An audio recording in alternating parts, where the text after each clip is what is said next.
welcome to Small Arms Solutions. This is part 3 of our crime series, and the weapon we have here is the notorious Intratec Tec-9. This was designed by Intratec, which is an American subsidiary of a Swedish company called Interdynamics. It was designed as the MP9. It was introduced in 1985 to the U.S. as the Tec-9. This was based on Carl Gustav's model M45. It was meant for the law enforcement military market. It was a very cheap polymer frame type a pistol that was designed to be very easy to manufacture and very inexpensive. The original design of this weapon was open bolt, and when it came to the United States, ATF obviously took a look at it before Intratec was allowed to produce it, and they said, no, you have to change the design to a closed bolt design. Because the fact that it was an open bolt, semi-automatic only, it was very easy to convert to fully automatic, which it was. Even at the point where it was designed as a closed bolt, it was not very difficult for someone to make it a fully automatic weapon. It was very common to see that within law enforcement. In fact, we have a little bit of a story time here at the crime laboratory I was at in Wisconsin, the Milwaukee State Crime Lab in Milwaukee. We had a couple of these that were taken off the streets that were converted to fully automatic. But they both shared one particular problem. You had two open bolt conversions. Both would continue to fire until the magazine was empty. There was no control on the trigger. Occasionally it might catch and you might be able to stop it, but when you fired them, as soon as you pulled the trigger the first time, it emptied the magazines. And the rate of fire was just out of this world for as far as being able to control. You're looking at well over 1,200 to 1,300 rounds a minute. So after the new model was designed that was closed bolt, it was referred to as the KG99. It still was referred to as a Tec-9, but that was the KG was the nomenclature for the ATF approved version. The pistol was designed around 115 grain ammunition. Anything that was over that, it was known to crack these polymer frames. However, that was something that was also very much fixed once the gun became in common use, because obviously it would use 150, 124, and 147 grain. Now, this went through some various changes due to the assault weapon ban and due to it being banned, particularly in certain states. So the Intratec 9 series was manufactured from 1985 to 2001, and there was a total of 257,434 that were built. So it relatively wasn't, I wouldn't say, the most mass-produced of all the firearms that were out there. However, its stature and its look and its lure would be very, very popular within Hollywood. Now, it weighs a lightweight 2.7 to 3 pounds, depending on the model. The barrel length would vary from 9.5 to 12.5 inches, and some models would be threaded and some would not, which we're going to get into in a minute.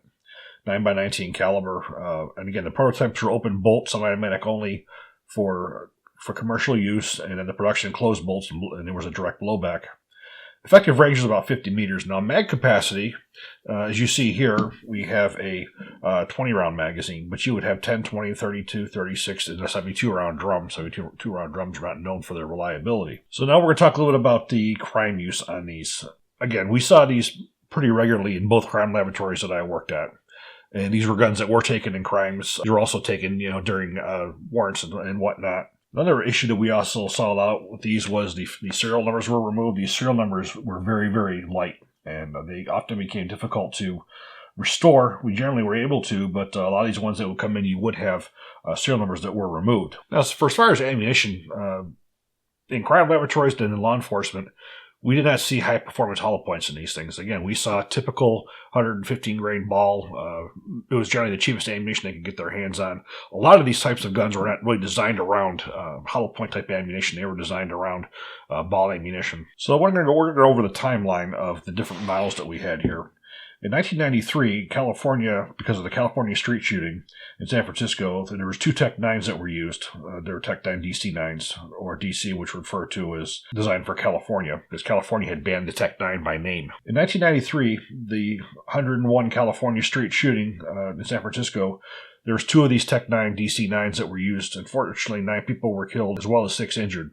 California then banned the Intratec Tec-9 by name. And the most infamous time this was used was in 1999 in the Columbine Massacre.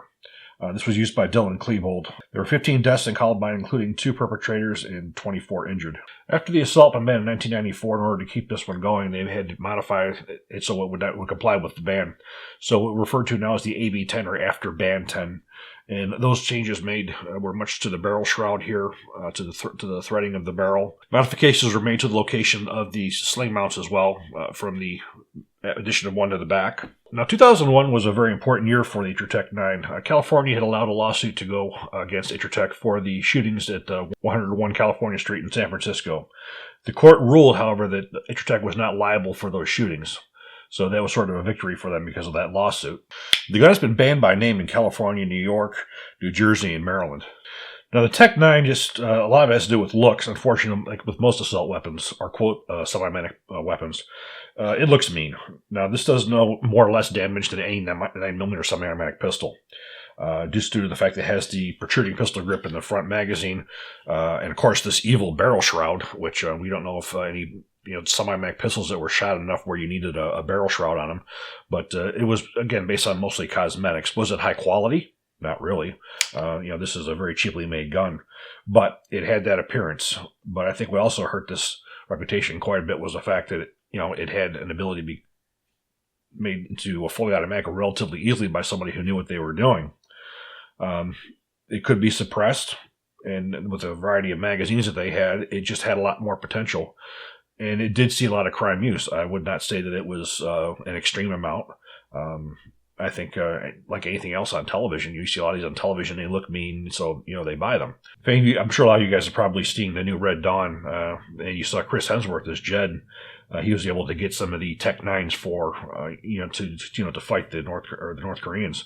And you saw him do his little shooting demonstration where he was trying to shoot fully automatic and hit a tree. And you saw how close he had to get, and he said, "We need to get better weapons." That's literally what you had. These were not what you would refer to as high quality weapons. We're going to take this thing apart, and we're going to see the insides of it, and you'll definitely have a chance to see what the quality was or was not. We've had several of these when they come into the crime labs. These pins would just fall out, but this one evidently has been well taken care of.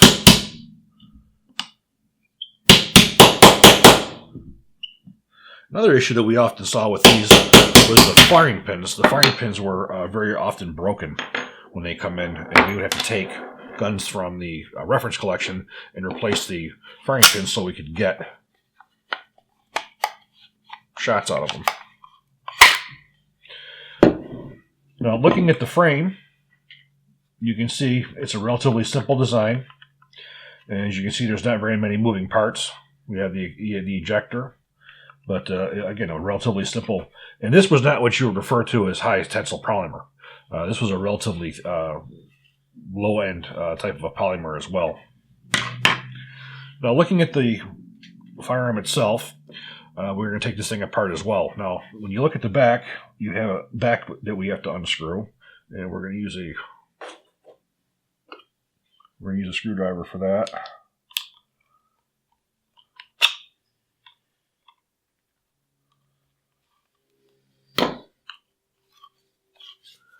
Of course, be aware you have spring tension here. So you remove the recoil spring assembly. Now we can remove the charging handle. And there is the bolt. And there's your steel receiver.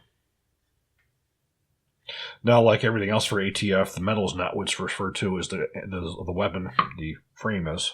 Now we flip this over. And we pull back, and we see the firing pin.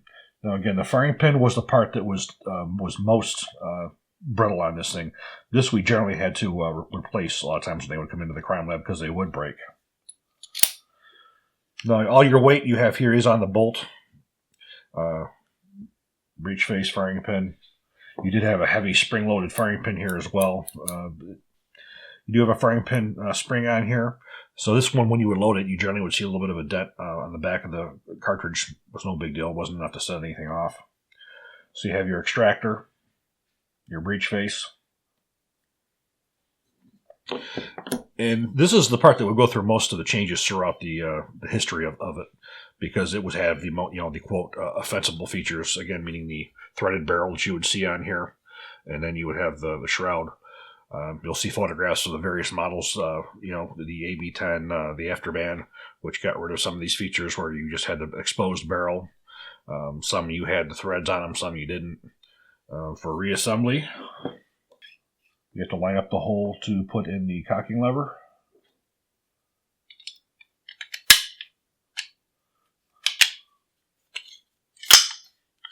Now the cocking lever also worked as a bolt hole open. So you pull out, it will go forward. You push in, it will lock it. So now we got to put our cap back on.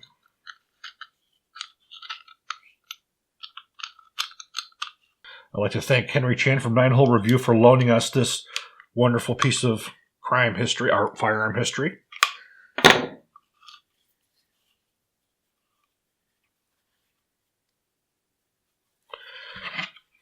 So, of course, we have the pin.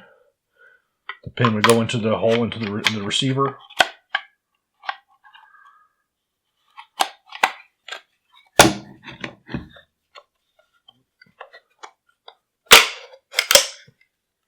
Take our pin.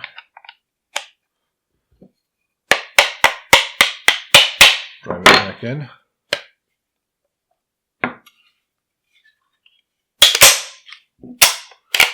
And there we have it. Now for as far as test firing, we're taking this to the range and we're going to see how it shoots.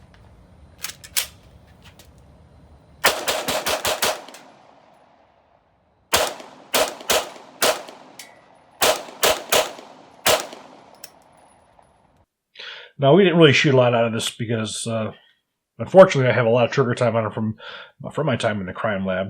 We did test fire a couple different types of ammunition.